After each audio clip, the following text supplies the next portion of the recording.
Security forces का शिमाली वजीरिस्तान के इलाके मीर अली में ऑपरेशन। ISPR फायरिंग के तबादले में एक दहशतगर्द हलाक दहशतगर्द से असलहा और गोलियां बरामद हुई हैं। हलाक दहशतगर्द सिक्योरिटी फोर्सेस और शहरियों पर हमलों में मुलविस था।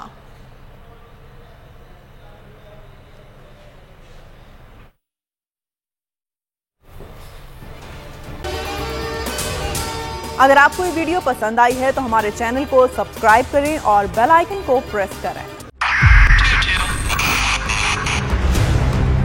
2022 बहुत सारे तोहफे भी देके गया पाकिस्तान की आवाम को। पाकिस्तान की आवाम को एक तोहफा ये दिया कि आवाम को पता चल गया कि पाकिस्तान का मीडिया क्या है। साल 2022 में सबसे ज्यादा देखे जाने वाला चैनल बोल न्यूज रहा नंबर 1। हमने बहुत सारे शोज और ट्रांसमिशंस की। पूरा साल मुसलसल जदोजहद में निकल गया कि ये वोट ऑफ कॉन्फिडेंस के पीछे कौन लोग थे।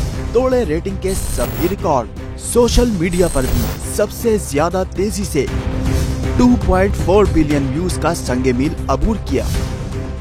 एंकर्स को भी आवाम में सबसे ज्यादा मकबूलियत मिली और सोशल मीडिया पर भी बोल रहा सब पर सब्सक्राइब करें और बेल दबाएं ताकि कोई खबर रह न जाए।